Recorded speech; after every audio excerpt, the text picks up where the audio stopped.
तत्वानुसंधान ग्रंथामध्ये पान नंबर 75 आणि या 75 पेजवर खालून 4थी ओळ मध्येच आहे शंका. सापडलं? शंका. ता एक ही ब्रह्म को जगत का उपादानपना तथा निमित्तपना है, इस अर्थ विषय कौन प्रमाण है? ही झाली पूर्व पक्षाची शंका. आतापर्यंत वर ईश्वराचं स्वरूप सांगितलं आणि ईश्वराचं स्वरूप सांगून तो ईश्वर या जगताकरिता कारण आहे. मग कशा पद्धतीने कारण आहे? तर अभिन्न निमित्तोपादान कारण आहे. कशा रीतीने? दृष्टांत दिला होता ऊर्ण नाभीचा, की ज्याप्रमाणे ऊर्ण नाभीचा किडा अर्थात आपण आपल्या भाषेत तिला मकडी वगैरे म्हणतो, जाळ बनवणारी, किंवा कोसल्याचा किडा घ्या, तर तो त्या जाळ्याकरिता कार्याकरिता उपादान कारणही आहे आणि निमित्त कारणही आहे. आपल्याच मुखातली लाळ काढून तो ते जाळं बनवतो आणि म्हणून शरीराच्या दृष्टीने त्या जाळेरूप कार्याकरिता तो कीटक झाला उपादान कारण आणि चैतन्य दृष्टीने झाला निमित्त कारण. अभिन्न निमित्तोपादान कारण झाला. आता इथं वर 2 वेळी सांगितलं होतं ना, जैसे ऊर्णाभि नामा जंतु विशेष, जंतु म्हणजे किडा विशेष, तंतु को उत्पन्न करे है, तंतूंना उत्पन्न करतो, ता तंतुरूप कार्य के प्रति, तंतुरूप कार्यासाठी सो ऊर्ण नाभी म्हणजे तो किडा आपणे शरीर की अपेक्षा करके, तो म्हणजे त्याच्या स्वतःच्या शरीराच्या अपेक्षेने दृष्टीने पाहिलं तर उपादान कारण होवे. और आपने चेतनता रूप करिके, शरीरामध्ये जो चेतन भाग त्या दृष्टीने विचार केला तर त्या दृष्टीने पाहिलं तर कर्ता रूप निमित्त कारण होवे. म्हणजे जो उपादान कारण आहे तोच निमित्त कारण आहे. त्यालाच म्हणतात अभिन्न निमित्त उपादान कारण. झाला दृष्टांत देऊन सांगितलं. त्याप्रमाणे सिद्धांत काय? तर तैसे पूर्वोक्त रीतीसे सो एकही ब्रह्म, एकच ब्रह्म. ब्रह्म म्हणजे कोण घ्यायचं इथं? मायोपाधिक चैतन्य अर्थात ईश्वर. तो जगत का ब्रह्म जगत का उपादान कारण तथा कर्तारूप निमित्त कारण होवे. मायेला घेऊन जगतासाठी तो ईश्वर उपादान कारण आहे आणि चैतन्य भागाला घेऊन निमित्त कारण आहे, कर्तारूप कारण आहे. म्हणजेच ईश्वर हा जगाकरिता कारण बनला. तो कसा? अभिन्न निमित्त उपादान कारण. आता पूर्व पक्षी म्हणतो, शंका करणारा, ठीक आहे आम्हाला कळालं की जगासाठी ईश्वर हा अभिन्न निमित्त उपादान कारण आहे, पण याकरिता प्रमाण काय असं विचारतोय, प्रमाण विचारतोय. ती शंका. ता एक ही ब्रह्म को जगत का उपादानपणा तथा निमित्तपणा है, इस अर्थ विषय, या अर्थामध्ये कौन प्रमाण है? उत्तर समाधान दिले जात आहे. ब्रह्म विषय सो अभिन्न निमित्तोपादानपणा साक्षात श्रुती प्रमाण करके सिद्ध है. म्हणजे श्रुतीच सांगते की ब्रह्म हे जगताकरिता अभिन्न निमित्तोपादान कारण आहे. प्रमाण काय? श्रुतीचं. आणि कोण श्रुती प्रमाण आहे? सांगा बरं उल्लेख करून. सांगताय तर हा श्रुती याकरिता प्रमाण म्हणून श्रुती सांगितल्या जात आहे. यथोर्नाभिसृजते गृह्णाति च यथा पृथ्व्यामौषधयः संभवन्ति यथा सत पुरुषात् केशलोमाणि तथा अक्षरात् संभवति ह विश्वं यथा अग्नेः क्षुद्रा स्फुलिंगा विच्चरन्ति एवं एव अस्मात् आत्मनः सर्वे प्राणाः य सर्वज्ञ स विश्वकृत स ही सर्वस्य कर्ता, ही श्रुती आहे. आता बघा श्रुतीचा अर्थ. तर यथा ऊर्णनाभी, यथा म्हणजे दृष्टांत दिले जात आहे की ज्याप्रमाणे ऊर्णनाभी सृजते, त्या जाळ्याला काय करते? उत्पन्न करते. आणि तिच्या मनातील तेव्हा पुन्हा गृह्णाती, आपल्यामध्ये लय देखील करून घेते. ठीक आहे ना. तर त्या जाळेरूप कार्यासाठी ती ऊर्णनाभी किडा उपादान कारणही आहे, निमित्त कारण आहे, श्रुती सांगत आहे श्रुतीचं प्रमाण. आणखीन दृष्टांत. यथा पृथ्व्याम औषधय संभवंती, हा एक दृष्टांत दिला की ज्याप्रमाणे पृथ्वीमध्ये औषधय म्हणजे या वनस्पती उत्पन्न होतात आणि पुन्हा त्या पृथ्वीमध्ये शेवटी काय होतात, लयही पावतात. तर त्या औषधी म्हणजे वनस्पतींकरिता ज्याप्रमाणे पृथ्वी कारण आहे त्याप्रमाणे हा एक दृष्टांत झाला. यथा पृथ्व्याम औषधय संभवंती.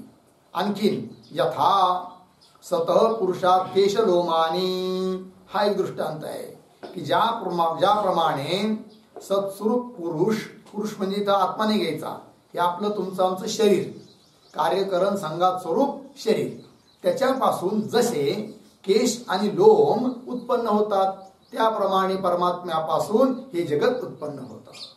शरीरापासून उत्पन्न होतात कोण, केश लोम.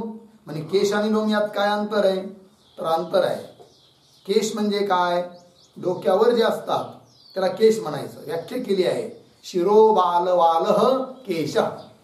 केश शब्दाची काय व्याख्या आहे, शिरो वाल. आणि लोम शब्दाची काय व्याख्या आहे, शरीरस्य केशः लोम. ठीक आहे ना, लिहून घ्या. केशः बराबर शिरो वाल.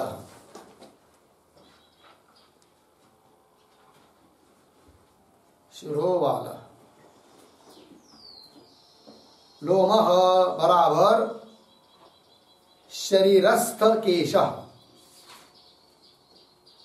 शरीरस्थ केश. ठीक आहे. तर डोक्यावर जे वाल आहे केश त्याला म्हणायचं केश. आणि बाकीच्या शरीरावर जे केस आहेत केस त्याला म्हणायचं लोम. ठीक आहे. चला पुढे जाऊया. तथा आता दृष्टांत दिले ऊर्णनाभीचा, पृथ्वी औषधीचा आणि पुरुषापासून शरीरापासून केश इत्यादिकाचा. तथा आता सिद्धांत. अक्षरात संभवती इह विश्वम, हा सिद्धांत. तथा अक्षरात अक्षर स्वरूप परमात्म्यापासून इह विश्वम संभवती, हे विश्व उत्पन्न होत असं सांगितलंय. आणखीन दृष्टांत. यथा अग्नेः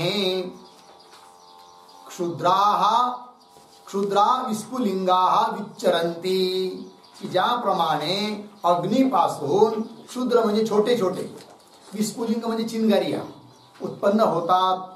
जसं तुम्ही वेल्डिंग करताना पाहिलं असेल आहे की नाही, तर कसं छोट्या छोट्या काय होतात चिंगाऱ्या. किंवा एखादा अग्नी पेटवला थंडीच्या दिवसामध्ये शेकण्याकरिता, तर भडकला तर अशा वर काय निघतात, चिंगाऱ्या निघतात ना. तर ज्याप्रमाणे त्या अग्नीपासून विस्फुलिंग छोटे छोटे उत्पन्न होतात, हा बी एक दृष्टांत आहे.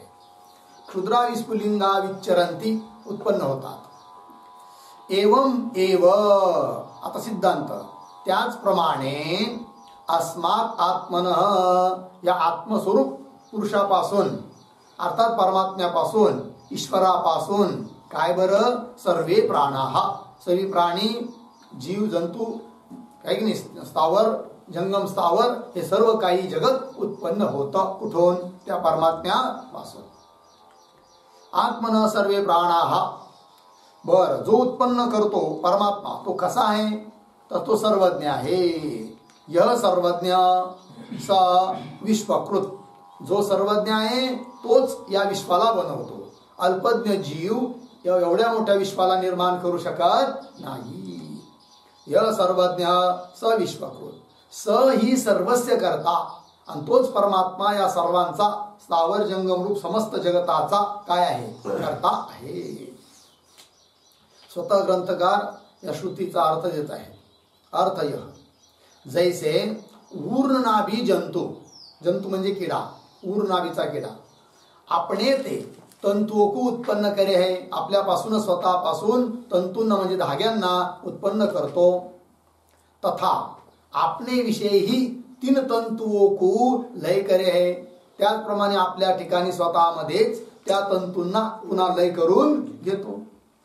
तीन तंतुओं को लय करे है तैसे त्याप्रमाणे सो ब्रह्म भी, ते ब्रह्म देखील आपणे तेही इस जगत को उत्पन्न करे है, आपल्यापासूनच या समस्त जगताला काय करतं, उत्पन्न करतं ते ब्रह्म. तैसे सो ब्रह्म ही भी अपने तेही इस जगत को उत्पन्न करे है तथा आपणे विषयी ही लय करे है, त्याचप्रमाणे आपल्या ठिकाणीच पुन्हा काय करताय, लय करून घेतं, आपणे विषयी लय करे है. और जैसे पृथ्वी ते नाना प्रकार के औषध उत्पन्न होवे है, ज्याप्रमाणे पृथ्वीपासून वेगवेगळ्या प्रकारचे औषध म्हणजे वनस्पती उत्पन्न होतात है की नाही. तर औषध आणि वनस्पती यात थोडा फरक पण केला जातो. तर जे मोठमोठे झाडं म्हणतात ते वनस्पती ते झालं. औषध म्हणजे काय, औषध शब्दाचा अर्थ अशा वनस्पती की ज्यांनी फळ दिल्यानंतर आपोआप सुकून जातात, त्याला म्हणायचं काय, औषध. जसं ज्वारी पेरली, गहू पेरला, बाजरी पेरली, फळ परिपक्व झालं, नंतर तुम्ही किती जरी पाणी देत राहिले तरी ते काय होतात, सुकून जातात, त्यांना काय म्हणायचं, औषधी. ठीक आहे, चला. जैसे पृथ्वी ते नाना प्रकार के औषध उत्पन्न होवे और जैसे इस पुरुषते म्हणजे या पुरुषापासून म्हणजे मनुष्यापासून शरीरापासून केश लोम उत्पन्न होवे है, लागलं. तैसे ही झाली दृष्टांत. आता सिद्धांत. त्याप्रमाणे तैसे अक्षर ब्रह्म ते यह विश्व उत्पन्न होवे, अक्षर स्वरूप परमात्म्यापासून काय, हे समस्त ब्रह्मांड विश्व उत्पन्न होतं. अक्षर ब्रह्म ते यह विश्व उत्पन्न होवे. और जैसे प्रज्वलित अग्नि ते, आणखी दृष्टांत की प्रज्वलित अग्नि, भडकलेला अग्नी आहे, प्रज्वलित अग्नी आहे, त्यापासून क्षुद्र विस्फुलिंग उत्पन्न होवे. क्षुद्र म्हणजे छोटे छोटे, विस्फुलिंग म्हणजे चिंगारिया, अग्नीचे छोटे छोटे कण वेगवेगळे उत्पन्न होतात. क्षुद्र विस्फुलिंग उत्पन्न होवे है. तैसे इस आत्मा ते सिद्धांत. त्याप्रमाणे या आत्म्यापासून सर्व प्राण उत्पन्न होवे है. सर्व प्राण अर्थात हे समस्त जगत, प्राणाला उपलक्षण करून समस्त जगत उत्पन्न होतं असा अर्थ करायचा. और जो परमेश्वर सर्वज्ञ है सो परमेश्वर ही विश्व को करणे हारा है. श्रुतीमध्ये शेवट आलतं ना, य सर्वज्ञ स विश्वकृत, याची व्याख्या करत आहे की जो परमेश्वर सर्वज्ञ आहे, परमेश्वर सर्वज्ञ आहे म्हणूनच तो काय करतो, या जगताला उत्पन्न करतो. सो परमेश्वर ही विश्व को करणे हारा है, उत्पन्न करणारा आहे. और कारण अल्पज्ञ मनुष्य या समस्त जगताला उत्पन्न करू शकत नाही आहे, कारण कोणत्याही कार्यासाठी कर्तारूप कारण तो असतो की ज्याला उपादान कारण आणि त्याच्यापासून उत्पन्न होणारं कार्य याचं ज्ञान असतं, तोच बनतो काय, कर्तारूप कारण. जसं उदाहरणार्थ तुम्ही पिठापासून चपात्या बनवू शकता, का आपल्याला हे माहिती आहे की पीठ कारण आहे आणि त्याचं कार्य चपात्या आहे, आणि असं काही प्रक्रिया केली म्हणजे त्याच्यापासून चपात्या बनतात, ही माहिती आहे.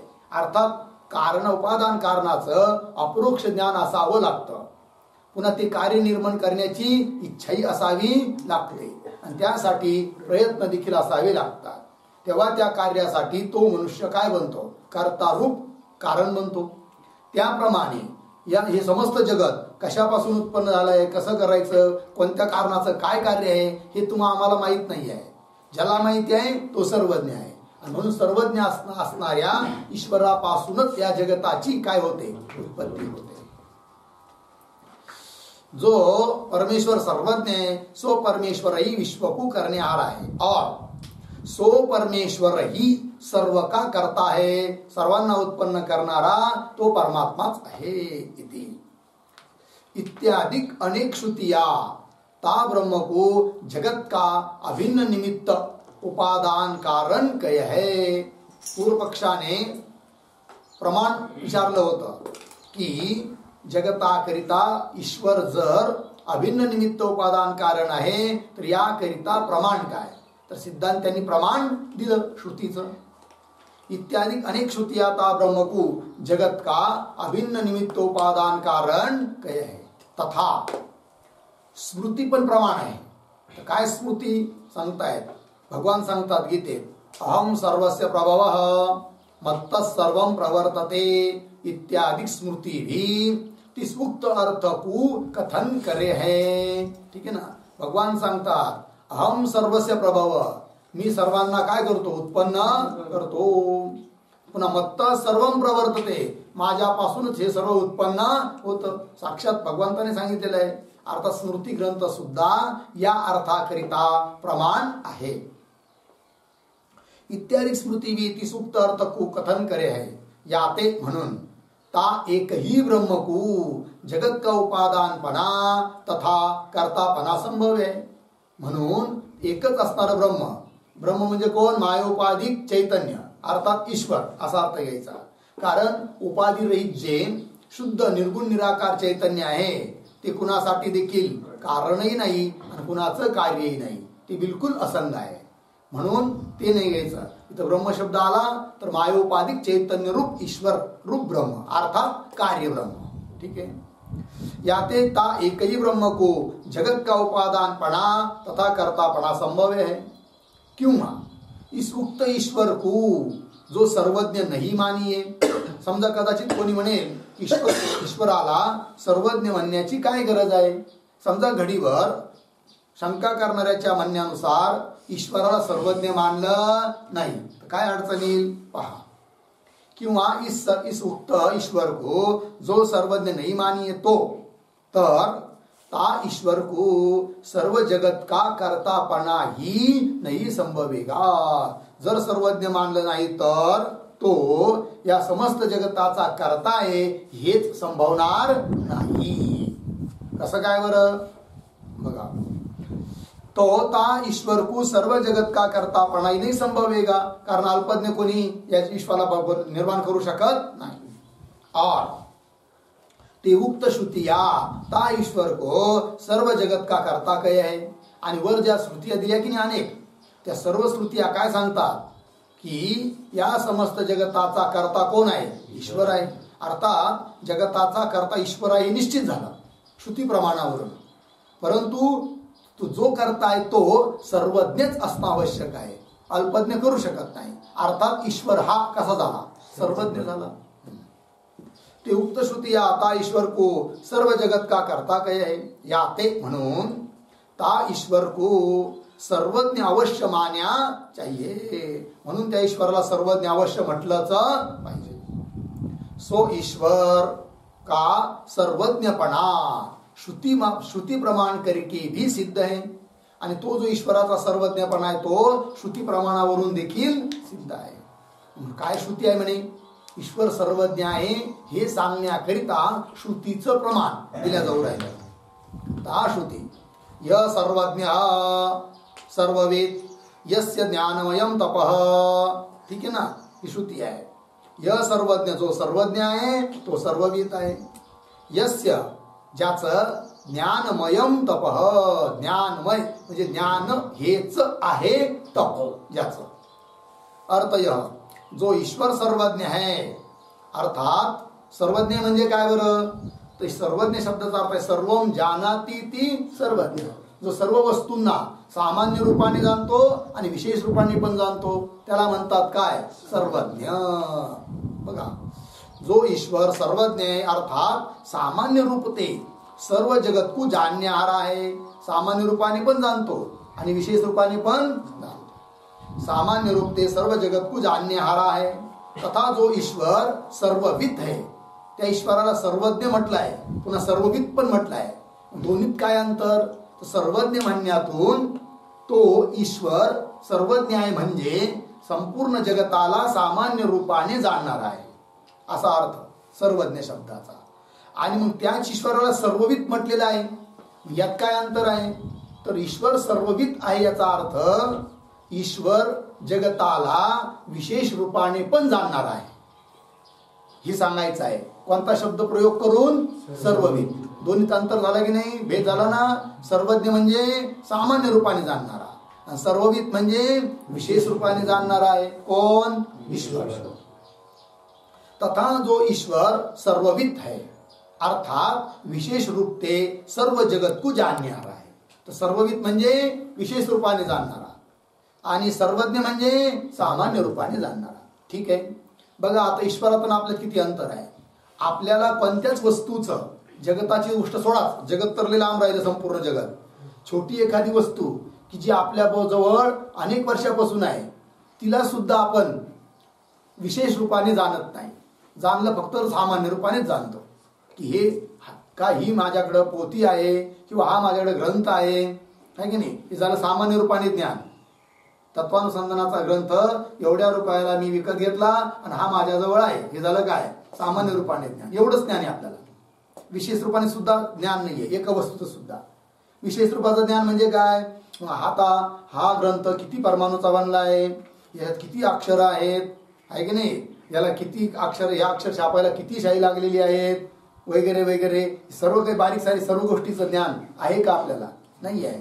म्हणजे आपण सामान्य रूपाने जाणतो का विशेष रूपाने जाणतो, फक्त सामान्य रूपाने, ती बी ठराविक वस्तूंनाच. सर्व जगताला तर जाणण्याची पात्रता आपल्या ठिकाणी नाही आहे.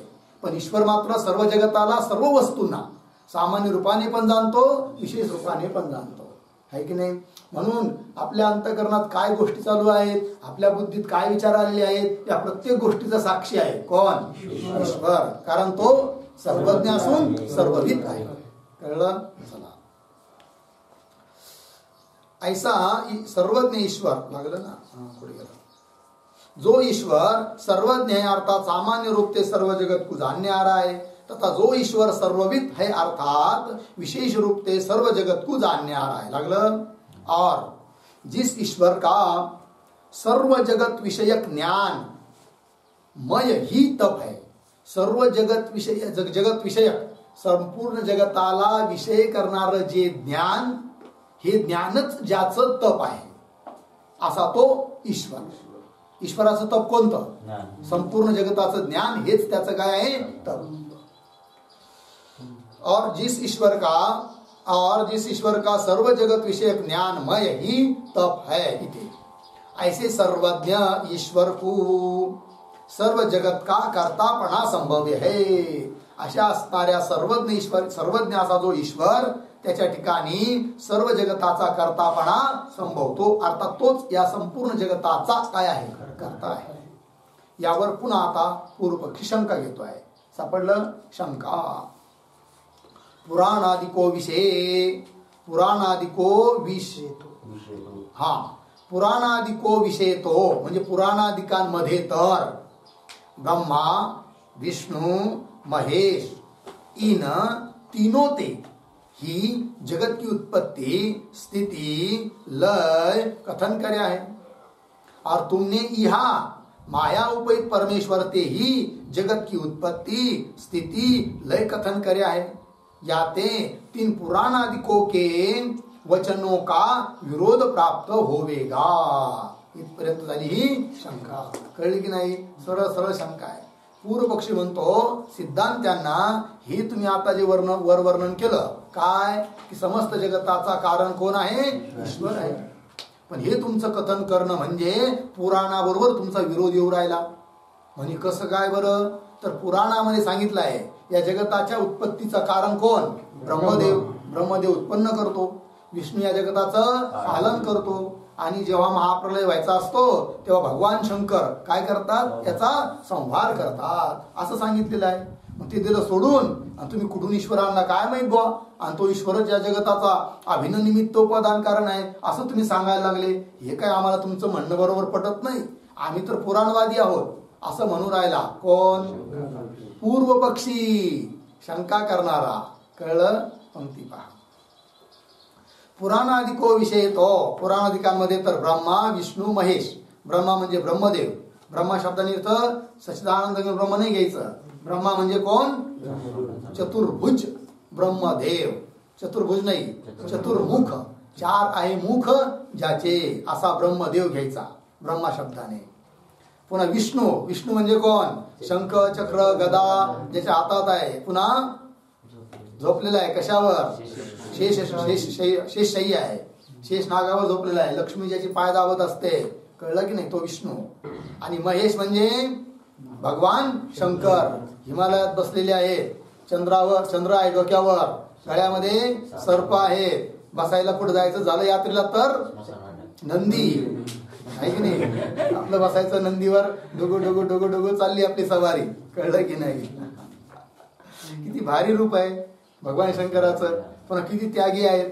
अंगावर कपडा नाही, मग काय लावलंय, भस्म आणि नागाचं चमडा ते लावलेलं आहे. जो भक्त आपली भक्ती करतो त्याला सर्व काही देऊन टाकतो, असा उदार देव आहे. कोण? महादेव. कळलं. चला, तर पुराणादिको विषय तो ब्रह्मा विष्णू महेश इन तीनोती या तिघापासूनच काय सांगितलं आहे. जगत की उत्पत्ती एकापासून, ब्रह्मदेवापासून. जगताची स्थिती कुणापासून? विष्णू. आणि लय कुणापासून? जगताचा लय शंकरापासून. कथन करे आहे. और तुमने म्हणजे सिद्धांत्यांनी, ग्रंथकारांनी, इहा म्हणजे या ठिकाणी या ग्रंथामध्ये माया उपहित परमेश्वर ते माया उपहित परमेश्वरापासून ही म्हणजे माया उपहित परमेश्वरापासूनच जगत की उत्पत्ती स्थिती लय कथन केलेलं आहे. याते म्हणून काय झालं, तीन पुराणादिको के वचनो का, पुराणाचं जे वचन आहे, म्हणणं आहे, त्याच्याबरोबर विरोध प्राप्त होईल. लागला अर्थ. आता याचं उत्तर देत आहेत सिद्धांती. समाधान. य उक्त माया उपहित परमेश्वर ही ब्रह्मा विष्णु महेश इन तीन रूपों को प्राप्त होवे है. ग्रंथकार सांगताय सिद्धांती, अरे बाबा पुराणाबरोबर आमचा काही विरोध नाही आहे. तो जो माया उपहित परमेश्वर ईश्वर आहे की नाही, तोच ब्रह्मा बनतो. जगताची उत्पत्ती करत असताना तोच ब्रह्मदेवाचं रूप धारण करतो. जेव्हा पालन करायचं तेव्हा तोच ईश्वर काय करतो, विष्णूचं रूप धारण करतो. आणि जेव्हा उपसंहार करायचा राहतो तेव्हा तोच ईश्वर काय करतो, महेशाचं रूप धारण करतो. चला, यह उक्त माया उपहित परमेश्वर ही ब्रह्मा विष्णू महेश इन तीन रूपों को प्राप्त होवे. तीन रूपाला प्राप्त होतो. कस काय प्राप्त होतो सांगा म्हणे. मग सांगतायत ग्रंथकार, सो प्रकार दिखावे है. कशा रीतीने प्राप्त होतो तो पूर्वोक्त माया विषय रहा हुआ जो निरतिशय सत्वगुण आहे की नाही. पूर्वोक्त माया म्हणजे शुद्ध सत्ववती माया, शुद्ध सत्वगुण वाली माया, जी की ईश्वराची उपाधी म्हणून सांगितली होती. ईश्वराची आणि जीवाची उपाधी कोण सांगितली होती? अविद्या, मलिन सत्वगुण वाली. आणि ईश्वराची उपाधी शुद्ध सत्वगुण वाली माया. पूर्वोक्त माया विषय मायेमध्ये असलेला रया हुआ जो निरतिशय सत्वगुण. निरतिशय म्हणजे असा सत्वगुण की जो रजगुण तमोगुणाच्या द्वारे दबत नाही, है की नाही, अभिभूत होत नाही, तिरोभूत होत नाही. अपितू तो सत्वगुणच या दोघांना काय करतो, तिरोभूत करतो, दाबतो, आपल्या ताब्यात ठेवतो, है की नाही, आपल्या अधीन ठेवतो. मग असा तो सत्वगुण आहे. म्हणून त्याला म्हटलं इथं काय, निरतिशय सत्वगुण. जो निरतिशय सत्वगुण है सो सत्वगुण, तो सत्वगुण काय, ता परमेश्वर की इच्छा करके लोगों के अनुग्रह वास्ते ब्रह्मा विष्णु महेश इन तीन मूर्ति आकार करके परिणाम को प्राप्त होवे है. परिणामाला प्राप्त होतो कोण, सत्वगुण. कसा सत्वगुण, निरतिशय सत्वगुण. कुठं असलेला, ईश्वराची उपाधी जी माया, त्या मायेमध्ये असलेला जो निरतिशय सत्वगुण, तोच काय होतो, परिणामाला प्राप्त होतो, है की नाही.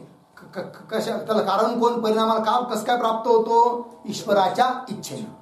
ईश्वराच्या ठिकाणी केव्हा अशी इच्छा उत्पन्न होते की आता हा सत्वगुण विष्णू रूप धारण करे, आता हा सत्वगुण ब्रह्मदेवाचं रूप धारण करो, किंवा आता हा सत्वगुण शंकराचं रूप धारण करो, अशी इच्छा होती ईश्वराला. पण केव्हा, भक्तावर अनुग्रह करण्याकरिता. भक्तांची जेव्हा इच्छा असते किंवा जीवांचं कर्म जेव्हा आपापलं कर्म फल देणं सन्मुख होतं, तेव्हा त्या ईश्वराच्या ठिकाणी इच्छा उत्पन्न होते भक्तावर अनुग्रह करण्याकरिता, है की नाही. काय इच्छा उत्पन्न होते की आता बिचारे माझे भक्त भजन करत आहेत, परंतु माझं स्वरूप तर कसं आहे, निर्गुण निराकार आहे. मूळ स्वरूप निर्गुण निराकार आहे. दुसरं रूप मायोपय चैतन्य हे सगुण निराकार आहे. पण बिचारे माझे भोळे भाळे भक्त माझ्या निर्गुण निराकारालाही जाणू शकत नाही, माझ्या सगुण निराकाराला, सगुण म्हणजे गुणाने युक्त आहे पण निराकार, सगुण निराकार रूपालाही जाणू शकत नाही. आता मी काय करू, तर जाऊ द्या, आता माझ्या उपाधीमध्ये असणारा जो निरतिशय सत्वगुण आहे तो आता भक्तावर अनुग्रह करण्याकरिता विष्णू रूपाने परिणामाला प्राप्त होवो, अशी इच्छा करतो. कोण? ईश्वर, तो परमात्मा. आणि म्हणून मग तो सत्वगुण विष्णू रूप धारण करतो आणि लोकांसमोर येतो. मग तो झाला सगुण साकार. किती रूप झाले? 3 झाले ईश्वराचे रूप. एक मूळ रूप कोणतं आहे? निर्गुण निराकार. ठीक आहे. त्याच्यानंतर मायोपाधिक चैतन्य म्हणजे ईश्वर, तो झाला सगुण निराकार. आणि जेव्हा विष्णू आदी रूप धारण करतो तो झाला काय? सगुण साकार. मग सगुण साकारामध्ये सर्वच आले. काय? विष्णू, मग ब्रह्मदेव, शंकर भगवान, राम प्रभू, भगवान श्रीकृष्ण, गणपती, देवी, हे सारे सगुण साकारात येतात. भक्तावर अनुग्रह करण्याकरिता तो धारण करतो रूप. परंतु आता तोही लवकर भेटत नाही, सगुण साकार बी आहे की नाही. बिचाऱ्या त्या गोपिकांना भेटला होता भगवान कृष्ण, सगुण साकार आहे की नाही. पुन्हा भक्तांना भेटतो, तुकाराम महाराज सारख्यांना, मोठमोठ्या संतांनाही भेटतो. मग आपल्याला भेटत नाही. मग आपल्यासाठी आणखीन एक रूप तयार झालं. कोणतं? मूर्त रूप, मूर्ती स्वरूप आहे की नाही. मग आपण काय करतो? जाऊ द्या, तो नाही देव तर मग पाषाणाचा बनवायचा, घडवायचा आणि बसवायचा विटेवर, तोच आपल्यासाठी देव जाऊन होऊन जातो. कळलं की नाही? हा झाला काय? मूर्त रूप आहे, साक्षात आहे की नाही. चला पंक्ती पाहती. सो प्रकार दिखावे है पूर्वोक्त माया विषय रया हुआ जो निरतिशय सत्वगुण है, सो सत्वगुण ता परमेश्वर की इच्छा करके, त्या परमेश्वराच्या इच्छेने, लोगों के अनुग्रह वास्ते, लोगावर अनुग्रह करण्याकरिता है की नाही, ब्रह्मा विष्णु महेश इन 3 मूर्ती आकार करके, या 3 रूपाने आकाराला प्राप्त होतो. आकार करके, आकाराने परिणाम को प्राप्त होवे. कोण? सो सत्वगुण. इथं सो सत्वगुण परिणाम को प्राप्त होवे. तो सत्वगुण ईश्वराच्या इच्छेने भक्तावर अनुग्रह करण्याकरिता या 3 मूर्तीच्या रूपाने आकाराला, परिणामाला प्राप्त होतो. परिणाम को प्राप्त होवे. लागलं? तहा त्या तिघामध्ये आता एकाएकाच सांगतात. दंड, ठीक, कमंडलू, काय? दंड कमंडलूकू धारण करने हारी चतुर्मुख मूर्ति करके उपहित हुआ सो परमेश्वर जगत का सृष्टा ब्रह्मा होवे है की नाही. तो ईश्वराचा काय झाला? ब्रह्मदेव बनला. कसा ब्रह्मदेव बनला? त्याचं स्वरूप काय आहे? की ज्याच्या हातामध्ये काय आहे? दंड आहे, कमंडलू आहेत आहे की नाही. आणखीन आणखीन कसा आहे? किती हात आहे ब्रह्मदेवाला? 4. एका हातात झाला दंड, एका हातात, हात किती आहेत? मुख 4 आहेत. हात किती आहेत? 8 एक 2 आहे, 4 आहे. एका हातात दंड आहे, एका हातात कमंडलू आहे, एका हातात माळा आहे आणि एका हातात वेद आहे की नाही. बघा, विष्णूचं जे ब्रह्मदेवाचं जे ध्यान करतात त्यांच्याबरोबर लक्षात येऊन जातात कोणत्या हातात काय काय आहे. ज्यांना नुसतं नावच ऐकू नये त्यांच्या लक्षात येणार नाही कोणत्या हातात काय काय म्हणून. कळलं की नाही? तर ब्रह्मदेवाच्या हातामध्ये दंड आहे, कमंडलू आहे वगैरे. तर धारण करणे हारी, या सर्व त्या वस्तूंना धारण करणे हारी अशी मूर्ती. पुन्हा कशी? चतुर्मुख मूर्ती, 4 आहे मुख जिचे. चतुर्मुख मूर्ती करके उपहित, त्या उपाधीने युक्त हुआ सो परमेश्वर काय होतो? जगत का स्रष्टा. स्रष्टा म्हणजे उत्पन्न करणारा.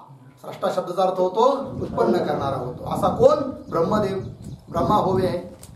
और पुढे शंख, पुढे काय? चक्र आहे की नाही. तिथं पाहिजे चक्र, शची जागी च पाहिजे. तर शंख, चक्र, गदा, पद्म, ये चारों है हस्त विषय जिसके, ऐसी चतुर्भुज मूर्ति करके उपहित हुआ सो परमेश्वर जगत के पालन करने हारा विष्णू होवे है. तोच परमेश्वर काय होतो? नंतर विष्णूचं रूप धारण करतो. कसा विष्णू? त्याचं काय स्वरूप? तर विष्णूला सुद्धा हात आहे किती? 4 हातामध्ये काय काय आहे? एका हातात शंख आहे, एका हातात चक्र आहे, एका हातात गदा आहे आणि एका हातात पद्म म्हणजे कमळ आहे. ये चारों है हस्त विषय जिसके, हे 4 आहे हातामध्ये ज्याच्या.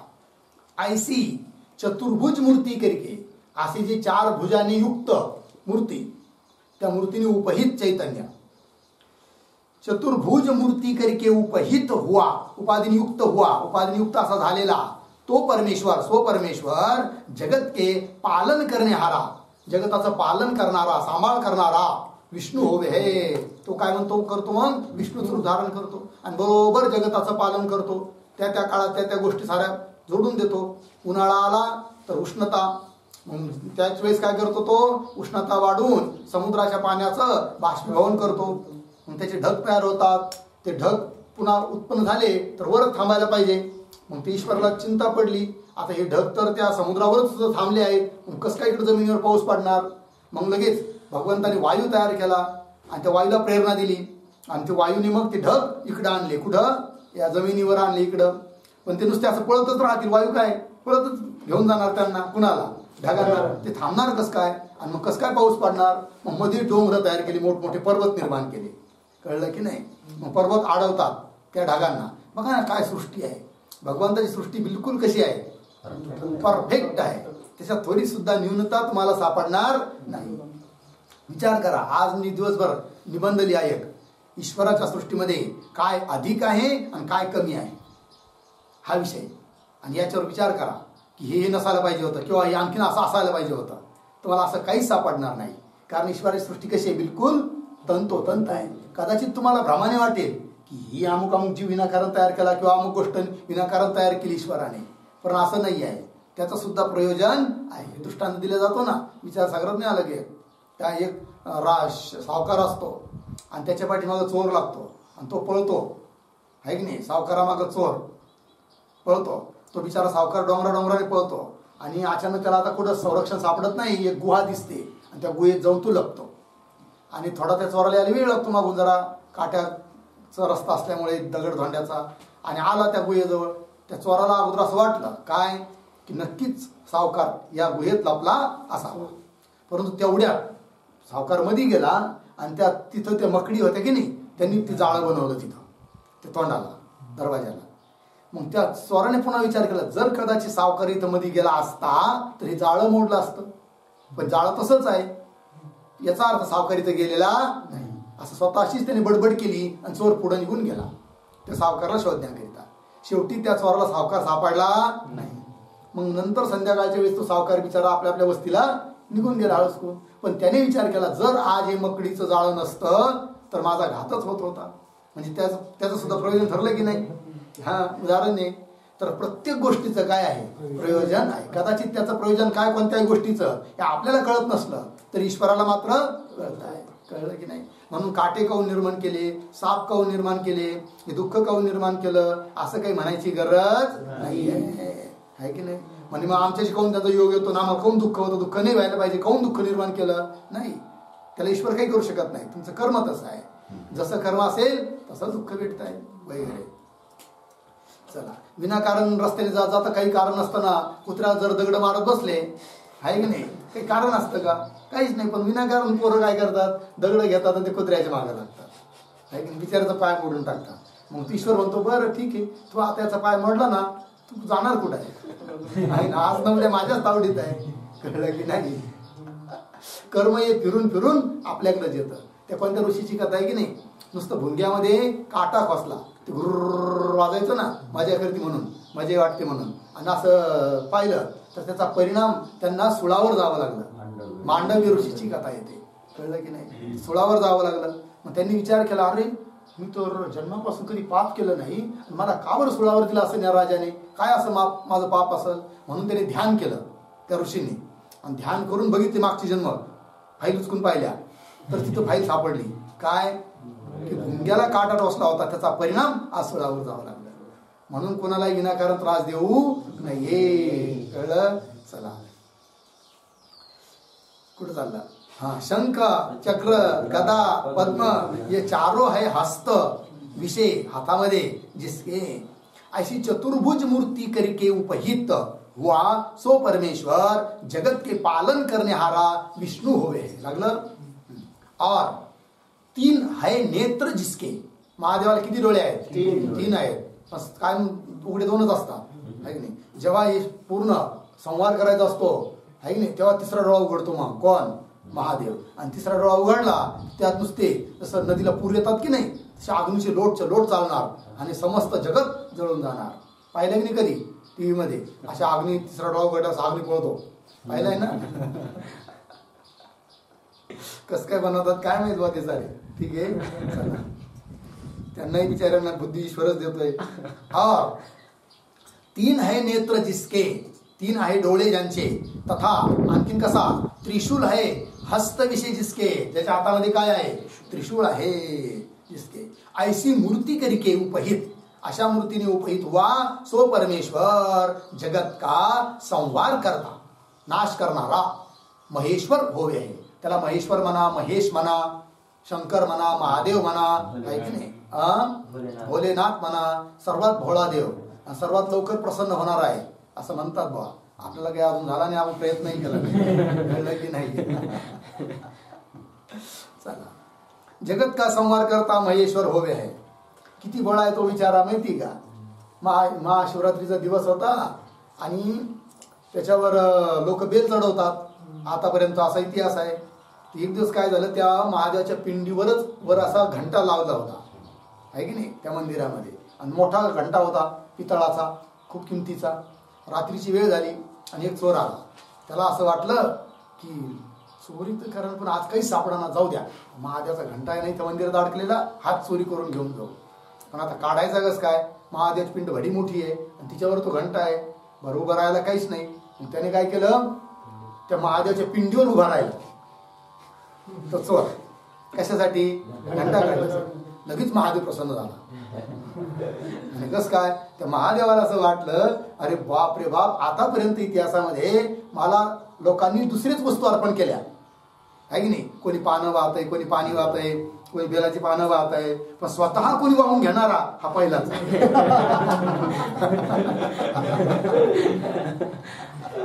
एवढा मोठा भक्त कुठं भेटणार, म्हणून महादेव लगेच प्रसन्न.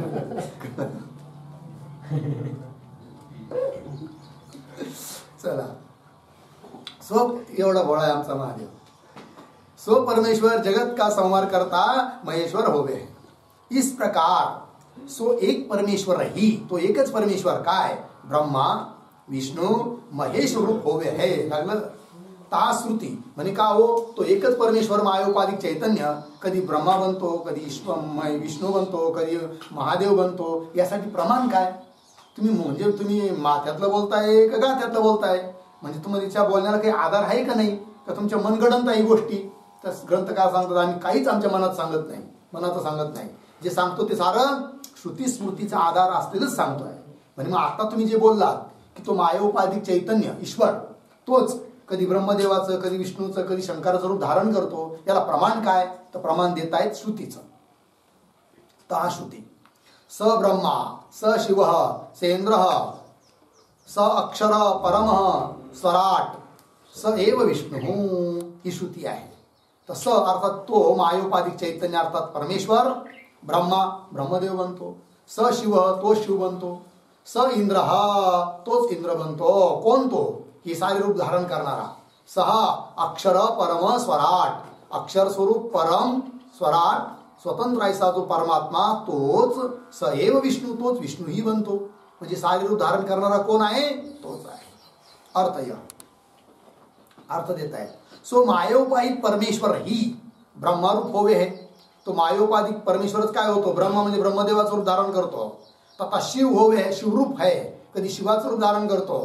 तथा इंद्ररूप है, तथा विष्णू रूप है, कधी इंद्राचं, कधी विष्णूचं, कधी महादेवाचं, कधी राम रूपाने, कधी कृष्ण रूपाने, कधी देवी रूपाने, गणपती रूपाने तो ईश्वर काय करतो? वेगवेगळे रूप धारण करतो. किंवा या उक्त अर्थ म्हणजे आता श्रुतीचं प्रमाण तर दिलंच, परंतु केवळ श्रुतीचंच प्रमाण आहे असं नाही, तर मोठमोठ्या विद्वानांनी सुद्धा ही गोष्ट सांगितलेली आहे असं सांगतात.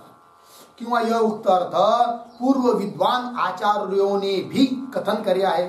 पूर्वीच्या आचार्य विद्वान अशा आचार्यांनी सुद्धा ही गोष्ट सांगितलेली आहे. म्हणजे कुठं सांगितली आहे? श्लोक बी सांगा एखादा, तर त्यांचा श्लोक देता येईल. हा श्लोक एकैव मूर्ती विभेदे त्रिधासौ सामान्यमेषां प्रथमावरत्वं हरेर्हरस्तस्य हरिः कदाचित् द्वेदातयोस्ता वपि धातुराद्यौ. हा श्लोक आहे. याचा अगोदर पदच्छेद करतो, नंतर अन्वय सांगतो, नंतर अर्थ. एका एव मूर्ति विभेदे त्रिधा असौ सामान्यम येषां प्रथमा अवरत्वम हरेः हरः तस्य हरिः कदाचित् वेधा वेधा तयोः तौ अपि धातुः आद्यौ. पदचित कळला. आता अन्वय लिहा. एका एव मूर्तिः असौ त्रिधा विविधे असौ त्रिधा विविधे येषां प्रथमा अवरत्वम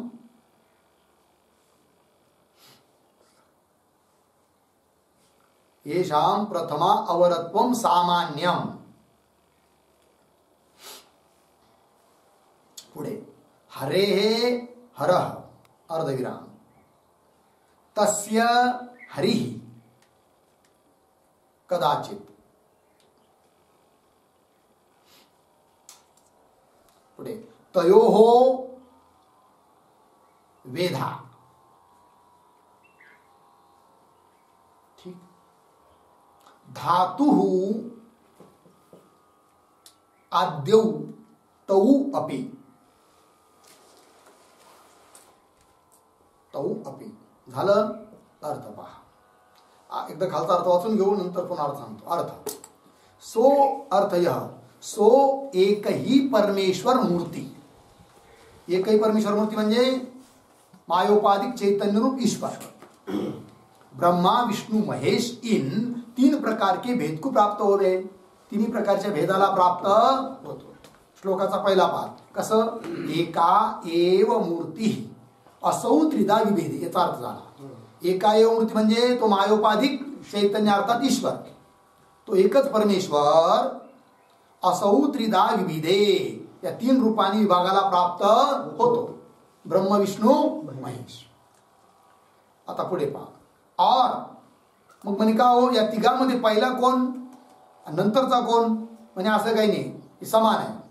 कधी कधी हा पहिला असतो कधी तो तर कधी तो असं. और इन तीनों का भी समान ही है. या तिघांमध्ये पहिला पणा आणि शेवटचा पणा समान आहे. म्हणजे कधी हा पहिला असतो कधी तो पहिला असतो कधी तो पहिला असतो तर तो शेवट असतो. म्हणजे अशी काही जरूरत नाही की अमुकच पहिला म्हणून. ते दिलंय बघा श्लोकामध्ये. येषां प्रथमा अवरत्वम सामान्य. येषां म्हणजे या तिघांमध्ये प्रथम म्हणजे पहिलेपणा अवरत्व म्हणजे शेवटपणा सामान्य समान आहे. याच्यात काही असं निश्चित सांगता येत नाही. म्हणजे कसं मग जरा उलगाडा करून सांगा तर सांगतात पुढे श्लोकामध्ये. तहा कोईक काल विषय कदाचित एखाद्या कालामध्ये तो विष्णू का महेश आदी होवे. सापडलं का ओळख हिंदीतली. तहा कोईक काल म्हणजे कालविषय म्हणजे एखाद्या कालामध्ये तर असं घडतं म्हणे काय. विष्णू का महेश आदी म्हणजे विष्णूपेक्षा महेश आदी. आदी म्हणजे आरंभी सुरुवात पहिला. महेश पहिला विष्णू नंतर. श्लोकात दिलाय बघा. हरे हे हर कदाचित लावायचं. कधी कधी तर हरे हे हर. तर हरे हे हरी शब्दाचं आहे की नाही काय पंचमी किंवा षष्टी काय हरे हे. त्या हरीपेक्षा हर म्हणजे हरीपेक्षा हर. हर म्हणजे महादेव शंकर हा झाला पहिला आणि हरी झाला नंतर. तेच दिलं इथे विष्णू का हरे हे. विष्णूचा हर महेश आदी आहे म्हणजे महेश काय झाला आदी. कळला अर्थ. दादा श्लोकामध्ये दुसरा आला की नाही तस्य हरिही. याचा अर्थ सांगताय खाली खाली का पहा हिंदीमध्ये. और कोई काल विषय कदाचित कोणत्या कोणत्या कालात तर ता महेश का विष्णू आदी आहे. म्हणजे आधी आरंभी पहिला कोण झाला आता विष्णू आहे की नाही. कोणापेक्षा महेशापेक्षा. ही गोष्ट श्लोकात सांगितली बघा कशी. तस्य हरी आहे की नाही. तर तस्य तस्य हरस्य आहे की नाही. महेशस्य हरस्य हरिही. हरी पहिला. हरी म्हणजे कोण विष्णू. विष्णू पहिला आहे की नाही. आणि नंतर झाला कोण हर. अगोदर उलट जात बोलतात आहे की नाही. आता त्याची विपरीत झालं. कोई काल विषयता महेश का विष्णू आदि होवे लागलं. और कोई कोई काल विषय तो ता विष्णू महेश दोनों का ब्रह्मा आदी होवे. कधी कधी तर त्या दोनापेक्षा अगोदर होतो कोण? ब्रह्मदेव. ही गोष्ट सांगितली श्लोकामध्ये. बघा आता काय म्हटलंय बघा. तयोहो सापडलं का? तयोहो वेदा. वेदा म्हणजे ब्रह्मदेव. वेदा म्हणजे ब्रह्मदेव. वेदा शब्द आहे की नाही? वेदा म्हणजे ब्रह्मदेव. तयोहो म्हणजे त्या दोघांपेक्षा. कोणापेक्षा? हरी आणि हर है नाही. विष्णू आणि महादेव या दोघांपेक्षा वेदा आधी आरंभी पहिला झाला. आणि नंतर मग तेच दिलं इथं खाली हिंदीमध्ये. कोई काल विस्ता विष्णू महेश दोनों का ब्रह्मा आदी होवे. म्हणजे आधी कोण झाला? ब्रह्मा. आणि हे दोघं नंतर. और आता शेवटचं कोई काल विषय ते दोनों ब्रह्म का आदी होवे है की नाही. कधी कधी तर ते दोन्ही काय? ब्रह्मापेक्षा आधी होतात. ते दोघं ब्रह्मदेवापेक्षा आधी अगोदर होतात. कोण? विष्णू आणि ही गोष्ट सांगितली श्लोकामध्ये शेवटी. काय? धातू.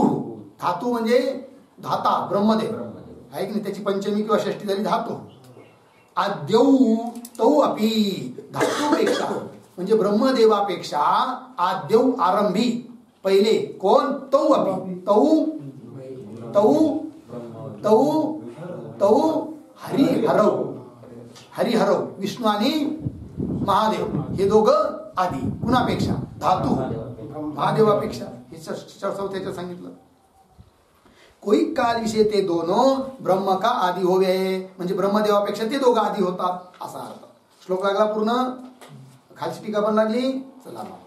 तहा ब्रह्मा विष्णु शिव यह तीनों देव है कि नहीं. ये तीन देव अधिकारी जनों के अपनी अपनी भक्ति के अनुसार उपासना करने योग्य है.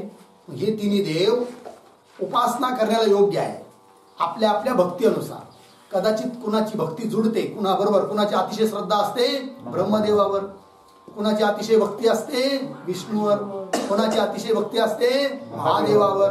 तर ज्याची ज्याच्यावर भक्ती आहे तो त्याच्याकरिता उपास्य आहे. याचा अर्थ हा भेद करायचं काही कारण नाही की महादेव श्रेष्ठ आहे तर विष्णू श्रेष्ठ आहे का ब्रह्मदेव श्रेष्ठ आहे. मूळ तत्व तर एकच आहे. कोण?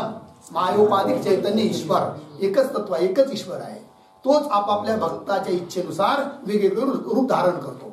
म्हणून अनेक ईश्वर आहे आपल्या मतामध्ये, आपल्या सिद्धांतामध्ये, आपल्या धर्मामध्ये. असं नाही आहे. ईश्वर मूळ एकच आहे. तोच या साऱ्यांचं रूप धारण करतो. परंतु ही गोष्ट न समजता जे लोक आपल्या आपल्या उपास्य तत्वाविषयी वादविवाद करतात ते अज्ञानी आहे बिचारे. भले वादविवाद करतात, भांडणं करतात.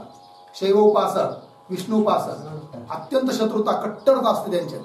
जर विष्णूचं मंदिर असेल आहे की नाही तर तिथल्या मंदिराचा घंटा सुद्धा आपला ऐकू येऊ नये एवढे दक्ष असतात ते. कोण? शैव. बिचारे असे कान झाकून जाणार तिथून. किंवा एखाद्या शिवाचं मंदिर असेल तर तिथला घंटा ऐकू येऊ नये म्हणून विष्णूची भक्त काय करणार? आपला आपला शंख वाजीत जाणार आहे की नाही. किंवा कानात असे घुंगरं लावणार. असं वाजीत जाणार ते ऐकू येऊ नये म्हणून आहे की नाही. हा भयंकर कट्टरता आहे ते. आपल्याकडे एवढं नाही आहे कारण आपल्याला संतांनी सांगून ठेवलं आहे. काय? नाही नका करू वाद. हा हरिहरा भेद नाही नका करू वाद सांगून ठेवलंय. म्हणून बरं आहे. जरा तुम्ही दक्षिण भारतात जाऊन पहा. शैव आणि विष्णू उपासक वैष्णव आणि शैव अत्यंत कट्टर आहेत. कळलं? चला मग. एक अंगाला भस्म लावणार कोण? शैव. नागडे हिंडणार. कशी त्यांचे वेश धारण करणार कधी कधी. आणि ते विष्णू उपासक बिचारे त्यांच्या पद्धतीने उपासना करणार विष्णूची वगैरे वगैरे. जाऊ द्या.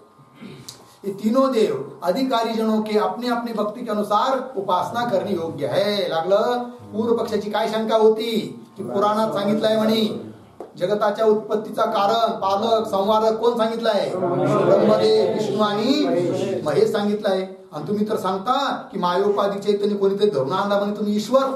तुमचा विरोध येऊ राहिला पुराणाबरोबर. तर पुराणाबरोबर आमचा विरोध हे सिद्ध करून हा एक विषय तर पूर्ण झाला.